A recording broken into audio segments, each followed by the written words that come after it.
Hey! You're back! Why didn't you say anything in the group chat?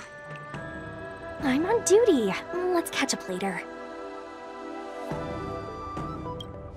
Cut it out. I'm carrying out my sacred duty. Stop hanging around here and find something better to do. Once I'm done in a few days, call up Lil Gwei and Huahua, and let's grab a meal at Aurum Alley. It's been ages since we hung out. Goodbye.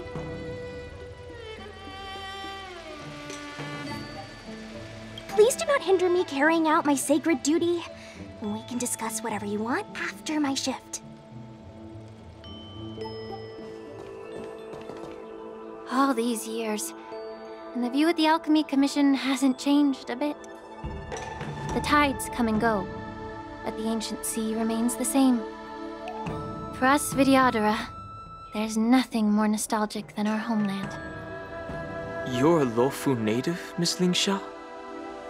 Yes, I grew up here, listening to the sound of waves while researching prescriptions with my mentors and peers at the Alchemy Commission. It's kind of sad, isn't it? Everything changes, but somehow remains familiar. Just like you, Dan Heng, I traveled far from home, and now I've returned. Seeing the familiar scenery brings back a hint of nostalgia. The view here would be even better without the ambrosial arbor. Oh, really? I think that towering tree looks pretty impressive. Even if it's impressive, it's a plague mark. The Xianzhou have been fighting abominations for thousands of years.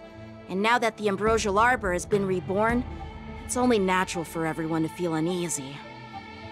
Well, once a seed is planted, no matter how long it takes, it'll eventually sprout and bear fruit. In my humble opinion, the rebirth of the ambrosial arbor and the resurgence of the disciples of Sanctus Medicus were inevitable. The seed was already planted when the ancestors of the Xianzhou sought immortality.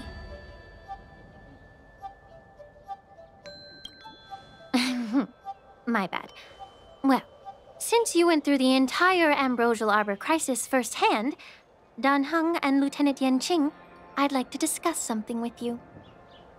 What would you like to discuss, Miss Lingsha? I was lucky enough to be chosen by the Alliance to come in and clean up all the old grime in the Alchemy Commission. Honestly, the Alchemy Commission is riddled with problems and has reached a point where fixing it seems impossible. I'm looking to remedy this problem, but was wondering if you could provide any insights. Well, even though I'm a Vidyadharan like you, I'm an outsider, just like my companions here. I can't really say much about a remedy, but I do have a piece of advice, Miss Lingsha. The Vidyadhara and the Alchemy Commission on the Luofu have always been intricately connected. If you cannot distance yourself from these ties, Miss Lingsha, changing the situation within the Alchemy Commission may be quite challenging. I may not know about politics, but I do know that the disciples of Sanctus Medicus have been operating within the Alchemy Commission for years. If you're determined to root them out, maybe you should discuss it with the General. I see. Thank you for your valuable insights. While the Lux Arrow from the Rainbow possesses unparalleled power to sever the ambrosial arbor, it can't sever mortals' desire to prolong their existence. Just like how the Cloud Knights can eliminate the remnants of the disciples of Sanctus Medicus, but are unable to calm the hearts and minds of the people within the Alchemy Commission. Our Xianzhou forebears knew this well, and that's why they entrusted the duty of guarding the roots of the arbor to the Vidyadhara. However, the Vidyadhara are still only mortal beings. 30 years ago, my mentor served as Alchemy Commission's Cauldron Master. She recognized the emerging undercurrents and sought to cleanse the source of the disturbance. Unfortunately, even though she was skilled in the art of healing, she didn't understand the human heart or how to eliminate the sickness lurking within the depths of the Alchemy Commission. In the end, she was framed and exiled to the Juming. I was also implicated and had to leave the Lafu. And guess who arbitrated the case and handed down the sentence? None other than General Jing Yuan himself. What? You heard it right. The ones responsible for the corruption in the Alchemy Commission are not just the remnants of the disciples of Sanctus Medicus, but even the Divine Foresight himself.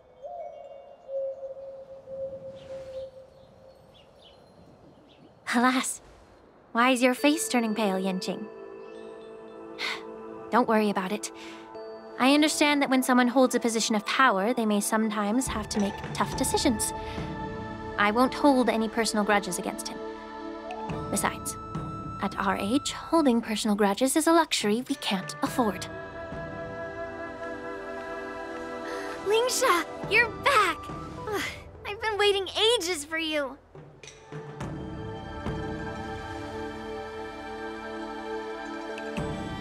Yunli! Why aren't you with your grandpa? What brings you to the Alchemy Commission? Well, let me take this opportunity to introduce you to Yanqing. What a small world. You stole my sword! Give it back! I see. Let's skip the introduction part then. Why do I keep bumping into you? Are you stalking me or something? Of course not. Unlike you, Miss Yunli, I have important things to take care of. You, on the other hand, seem to have all the time in the world to wander around without returning my sword. Grandpa used to say that a sword reflects its master. I talked to your sword, and it told me that you've been distracted. You hesitate when you should strike, and you struggle to stay calm when your sword is unsheathed. Now that I see you again, I realize your sword was right. It wasn't me who took your sword. It was you who lost focus. Do you really expect me to believe that nonsense? I've been taking it easy on you because you're a guest from the Juming, but you're not taking the hint. Don't people from the Juming know you're supposed to return what you've borrowed? Just look at this flying sword. Even if I gave it back to you now, it'd just be taken away again in a few hours. You know the Cloud Knight saying, a Cloud Knight must never let slip their weapon, yes? Well, sure, I can give it back to you now, but on the battlefield, that's a whole different story. Poor flying sword. Fine! You don't have to give it back, because I'll take it back myself! Between these two, who do you think is tougher, Dan Heng? Don't get me wrong. I'm just curious. Get ready to separate them. It is my first day at the Alchemy Commission. A brawl is definitely not how I imagined celebrating it. Well, since you don't approve, I won't draw my sword here. I didn't mean it in that way. Since you've already drawn your swords, you'd be disappointed if you didn't get to test one another, right? I've received reports that the delves near the Alchemy Commission are still infested with abominations. Seems like my predecessors left quite a mess. So, if you two want to determine who's better, why not focus on them instead of each other? Clearing out some abominations? Sounds boring. It's the Cloud Knight's duty to eliminate those abominations. You don't have to ask me twice, Miss Lingsha. I'll help you get rid of them. Oh, you think you're the only one who knows how to behave?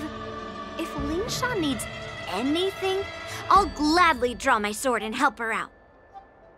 It's so heartwarming to see both of you being so sweet and caring. So then, shall we get going?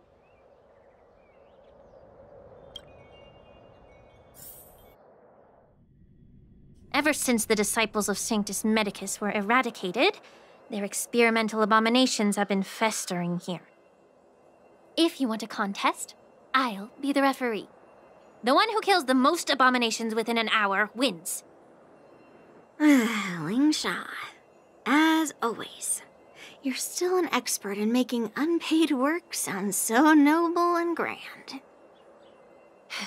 It's for your own good, little Yunli.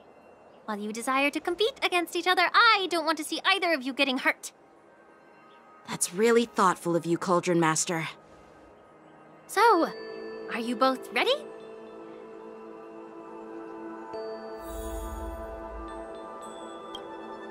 Ugh. Looks like my predecessors left quite a mess. Let me say it again. The one who kills the most abominations within an hour wins. Be careful when you draw your swords, and make sure you don't hurt each other. Can we start now, Lingsha? Stay in step. Dreams do. I didn't expect someone who can't even hold on to a sword to actually have some skill. Through clouds!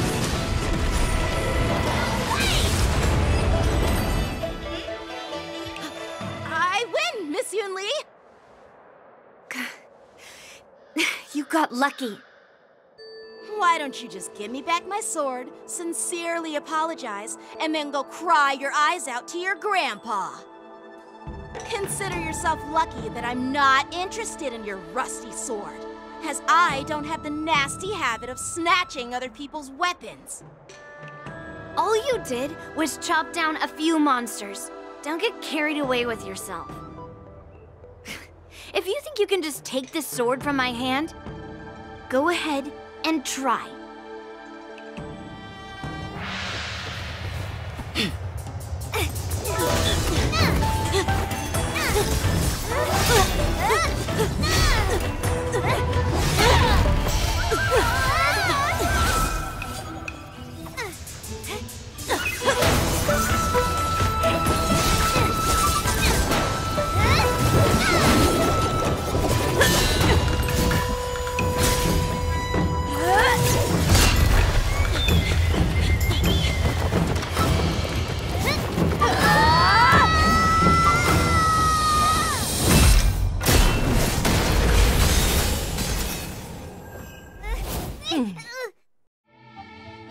Well fought, my young friends. However, both of you have shortcomings. One of you focuses on dodging and weaving, while the other relies on brute strength, trying to take down targets with a single strike. Who are you? Me? I'm just a patient seeking medicine from the Alchemy Commission. A passerby, if you will. I thought I'd see my fill of impressive fights during the war dance. Yet here I am, able to witness a remarkable fight at the Alchemy Commission, of all places. Well, the Lawfu is never short of surprises. However, I have a small suggestion for you. Why don't you settle this dispute fair and square in the war dance's ring? That way, you can resolve your differences with a proper duel and put your grudges behind you. Grudges? No, not at all. Yunli and we were just sparring. Sparring? You summoned your flying swords and she swung her sword with full strength. No grudges between you. I don't believe it. Aha! What brings you here, Lady Fei Xiao? Have you finished your health consultation with the Dragon Lady? Fei Xiao? Grandpa always talks about you. Could it be that you're... The Merlin's Claw of the Xianzhou Yaoqing? Looks like I'm quite famous on the Xianzhou Lawfu, too. Of course. Everyone has heard of the great general. Known to all, and unbeknown to none. Great General. Isn't that title a bit too narcissistic? I don't like it. Ooh, I heard there's a dozing general on the Lawfu, so I came up with a humble nickname for myself. The Lacking General. Lacking in worries, regrets, and rivals. Sounds much better, right? Yeah, that's a befitting title that sounds both humble and impressive. Now that the sparring session is over, Yanqing and Yunli, shouldn't you politely thank General Fei Xiao for her guidance and bury the hatchet? Here's your sword. Keep it safe. Or it might get taken away again. By the way, we haven't settled the score yet. I'll defeat you fair and square next time we fight. This is how she apologizes? Now that I finally got my sword back, I should report to the seat of divine foresight. I'll take my leave, General Fei Xiao.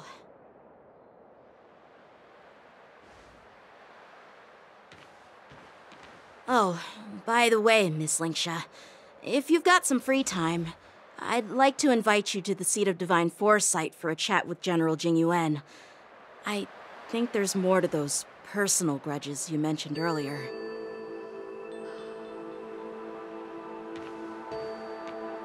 Thanks for stepping in, General Fei Xiao. Otherwise, I'd have had to knock them out with my incense. Not at all. Just doing what you asked. How about we call it even as payment for the healer lady's consultation? Sorry, but even a general needs to pay their bills. We don't do credit here. And let's not forget, you'd have been waiting decades for a chance to see the Dragon Lady if it weren't for me. Well, you can always send the bill to the seat of divine foresight and say it's for mentoring those kids. After all, it was quite the effort splitting them up. I nearly had to get tough. Now, if you'll excuse me, I need to find a spot and get some fresh air.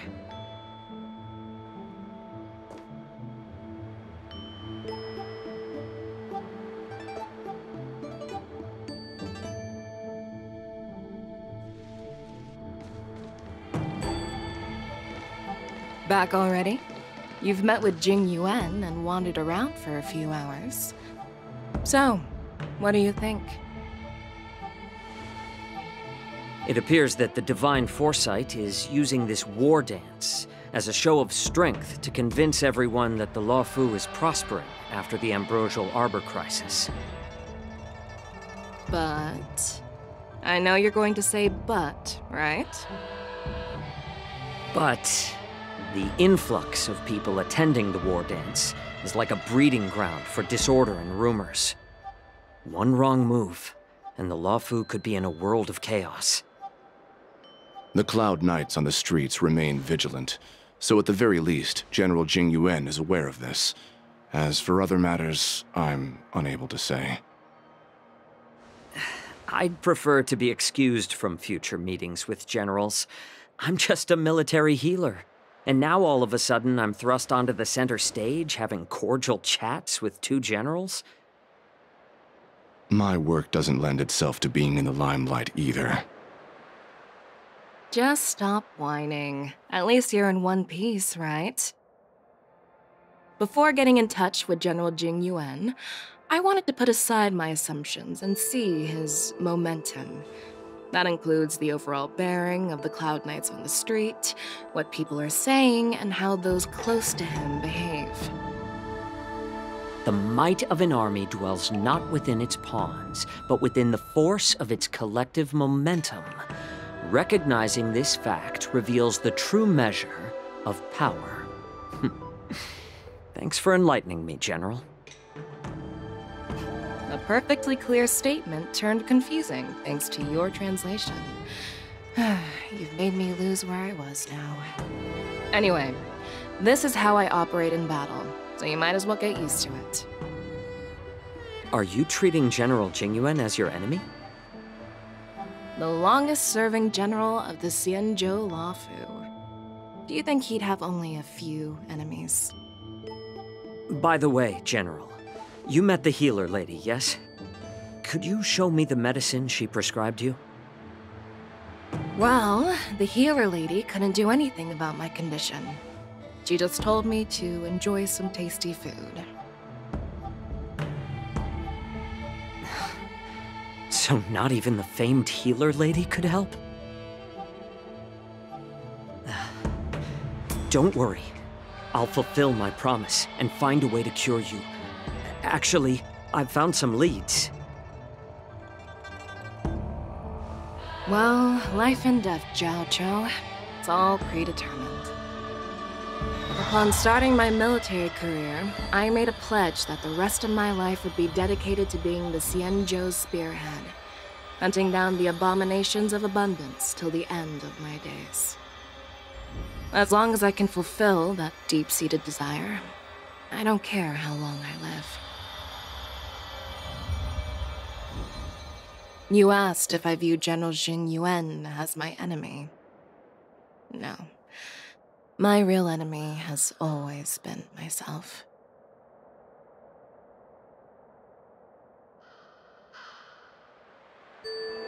Enjoy some tasty food.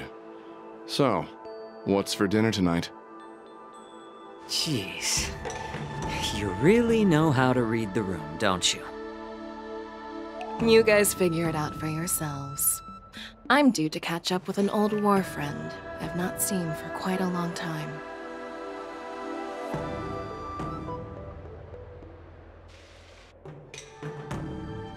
Hey! Was that the Yaoqing general who just dropped in out of nowhere? Oh, she's so awesome! I mean, when Yun Li swung that massive sword, she just casually blocked her attack with ease. Mine too. Yeah. But to go up against Yun Li is quite impressive, you know? That aura of heroism and grace, it almost makes me want to learn Xianzhou swordplay. You think so too, right?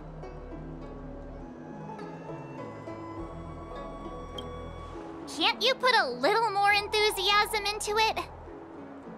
Thanks for the kind words, Miss March. The war dance is coming up, and I've been chosen to represent the Cloud Knights in the ceremony. I've had my fair share of defeats lately, and even though I know there are always more skilled swordmasters out there, seeing General Fei Xiao's skills today has made me feel a bit uneasy again. Don't underestimate yourself. After all, generals won't fight in the ring during the war dance. Just remember the state of mind you had when you single-handedly took on me and Blade, putting life and death aside. With that mindset, you can prevail against most challengers. I see. Thanks for the advice, Master Dan Heng. By the way, now that today's events are over, General Jing Yuan wants to invite all of you to the Seat of Divine Foresight. He has something important to discuss. I bet it's about how to deal with the generals from the Yaoqing and the Zhuming. I really don't want to get caught up in grown-up games so soon. I just hope Generals Fei Xiao and Huaiyan can see the truth. We don't need any more chaos on the Luofu before the war dance.